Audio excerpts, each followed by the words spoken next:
kai aš atėjau į socialinius tinklus prieš 7 metai atgal, aš atėjau su labai didelė baimė į Instagramą konkrečiai.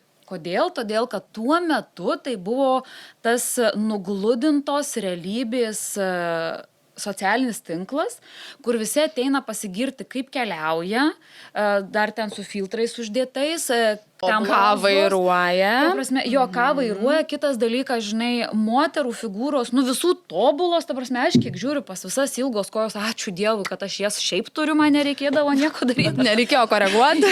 Bet, žinai, ta prasme, kur ten tu realybėj galvoju, taip, žinai, žiūri į tą nuotrauką ir galvoju, jinai lyg tai stambesnė.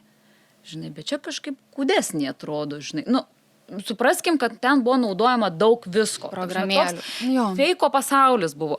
Ir aš atėjau su savo šeimos istorija, kaip mus nutrenkė autobusiukas ir mano vaikas liko neįgalus. Ir įsivaizduok, aš ta juoda avis, tarp tų visų baltų gražių, pasakoju čia tokius dalykus ir dedu realybę.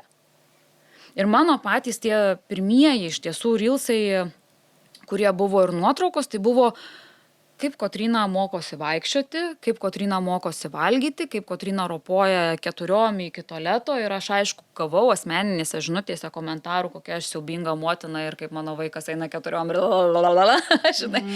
Bet aš niekada nesileidau į kažkokias labai didelės diskusijas, pas mane šiaip aiškios ribos būdavo nubrėžtos, kad, žinai, tarkim, aš žinau, kas man ir mano šeimai yra geriausia ir aš neprašau jūsų mokinti, aš tiesiog dalinuosi. Mes lietuviai tikrai turim tą keistą norą pajausti ryšį su tais, kam nesiseka. Arba kas blogiau gyvena. Čia psichoterapeutai galėtų papasakoti. Visus, ką mes norim. Mes esam nagrinėję irgi vieno podcasto metu irgi šitą temą, bet tas yra. Aš nesakau, kad dabar reikia visiems ateiti ir pasakot, kaip jiem blogai, kad nesuprastų žmonės, kad mes tą norim pasakyti. Bet mes kalbam apie ryšio kūrimą per tikrumą turbūt tą. Bet šitoj vietoj mes vėlgi labai susidurėm su tuo, kad kaip ir žmogus galbūt jau yra toje stadijoje, kuris išsigryninęs ar ne, pažįsta save, supranta, ką jisai nori kalbėti, bet jisai bijo, ką kiti pasakys.